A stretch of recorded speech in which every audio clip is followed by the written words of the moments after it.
There's a man by the name of Captain William Swenson who recently was awarded the Congressional Medal of Honor for his actions on September 8th, 2009. On that day, a column of American and Afghan troops were making their way through a part of Afghanistan to help protect a group of government officials, a group of Afghan government officials who'd be meeting with some local village elders. The column came under ambush and was surrounded on three sides. And amongst many other things, Captain Swenson was recognized for running into live fire to rescue the wounded and pull out the dead. One of the people he rescued was a sergeant, and he and a comrade were making their way to a medevac helicopter. And what was remarkable about this day is, by sheer coincidence, one of the medevac medics happened to have a GoPro camera on his helmet and captured the whole scene on camera. It shows Captain Swenson and his comrade bringing this wounded soldier who'd received a gunshot to the neck.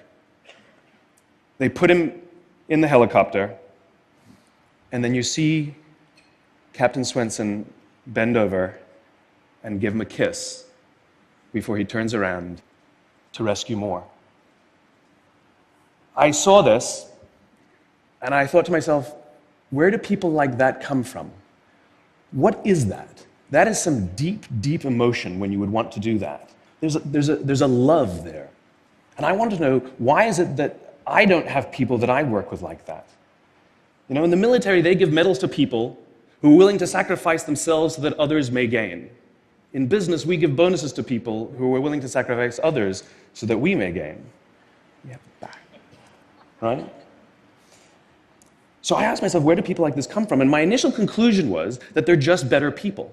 That's why they're attracted to the military. These better people are attracted to this concept of service. But that's completely wrong. What I learned is that it's the environment. And if you get the environment right, every single one of us has the capacity to do these remarkable things, and more importantly, others have that capacity too. I've had the great honor of getting to meet some of these who we would call heroes, who've put themselves and put their lives at risk to save others. And I asked them, why would you do it? Why did you do it? And they all say the same thing, because they would have done it for me. It's this deep sense of trust and cooperation. So trust and cooperation are really important here. The problem with concepts of trust and cooperation is that they are feelings, they're not instructions. I can't simply say to you, trust me, and you will. I can't simply instruct two people to cooperate, and they will. It's not how it works. It's a feeling. So where does that feeling come from? If you go back 50,000 years to the Paleolithic era, to the early days of Homo sapien, what we find is that the world was filled with danger. All of these forces working very, very hard to kill us.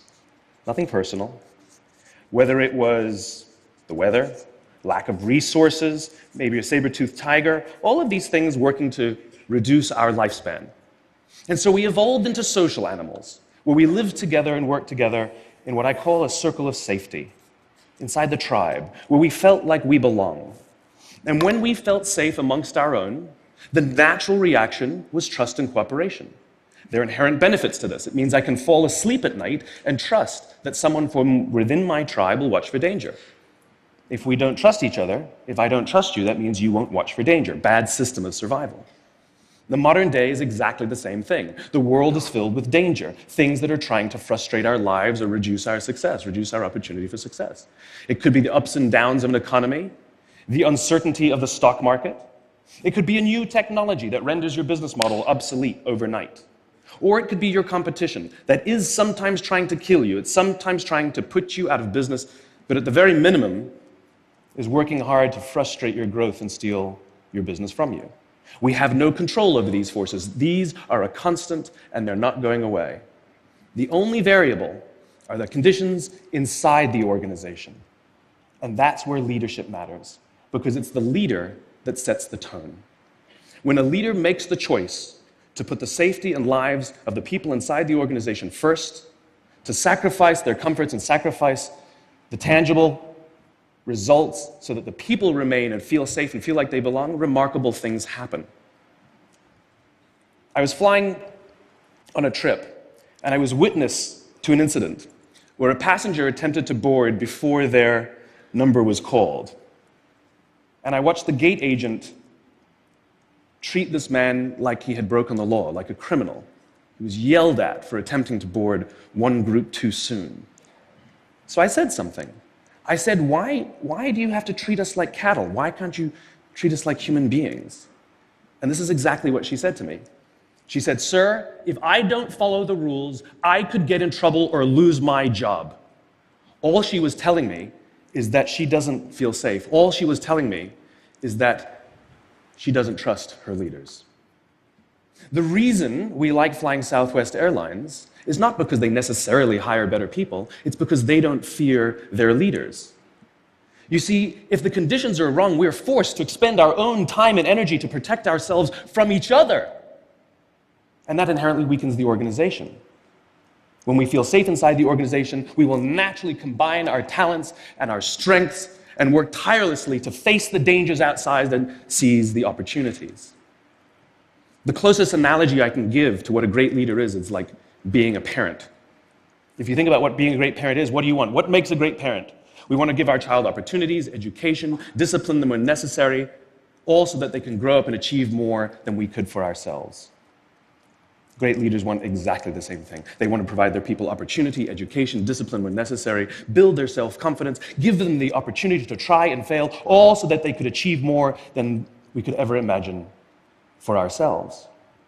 Charlie Kim, who's the CEO of a company called NextJump in New York City, a tech company, he makes the point that if you had hard times in your family, would you ever consider laying off one of your children? We would never do it. Then why do we consider laying off people inside our organization? Charlie implemented a policy of lifetime employment. If you get a job at NextJump, you cannot get fired for performance issues.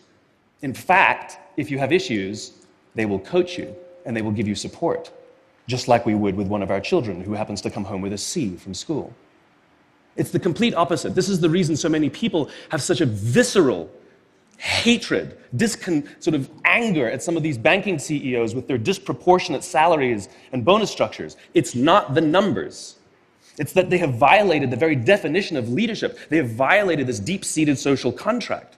We know that they allowed their people to be sacrificed so that they could protect their own interests. Or worse, they sacrificed their people to protect their own interests. This is what so offends us, not the numbers.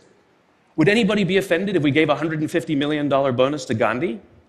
How about a $250 million bonus to Mother Teresa? Do we have an issue with that? None at all. None at all. Great leaders would never sacrifice the people to save the numbers. They would sooner sacrifice the numbers to save the people. Bob Chapman, who runs a large manufacturing company in the Midwest called Barry Waymiller, in 2008, was hit very hard by the recession, and they lost 30% of their orders overnight.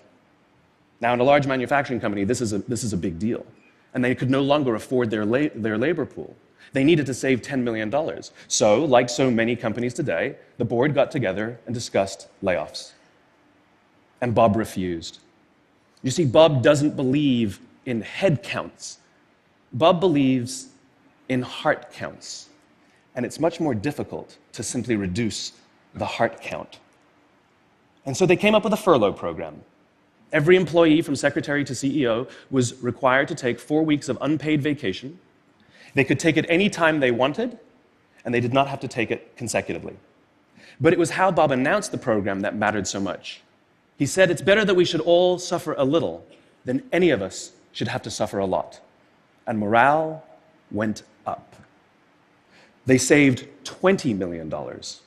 And most importantly, as would be expected, when the people feel safe and protected by the leadership in the organization, the natural reaction is to trust and cooperate. And quite spontaneously, nobody expected, people started trading with each other. Those who could afford it more would trade with those who could afford it less. People would take 5 weeks so that somebody else only had to take 3. Leadership is a choice. It is not a rank. I know many people at the senior-most levels of organizations who are absolutely not leaders. They are authorities, and we do what they say because they have authority over us, but we would not follow them. And I know many people who are at the bottoms of organizations who have no authority, and they are absolutely leaders. And this is because they have chosen to look after the person to the left of them, and they have chosen to look after the person to the right of them. This is what a leader is. I heard a story of some Marines who were out in theater, and as is the Marine custom, the officer ate last, and he let his men eat first. And when they were done, there was no food left for him. And when they went back out in the field, his men brought him some of their food so that he may eat. Because that's what happens. We call them leaders because they go first. We call them leaders because they take the risk before anybody else does. We call them leaders because they will choose to sacrifice so that their people may be safe and protected, and so their people may gain. And when we do, the natural response is that our people will sacrifice for us. They will give us their blood and sweat and tears to see that their leader's vision comes to life. And when we ask them, why would you do that? Why would you give your blood and sweat and tears for that person? They all say the same thing. Because they would have done it for me. And isn't that the organization we would all like to work in? Thank you very much. Thank you. Thank you.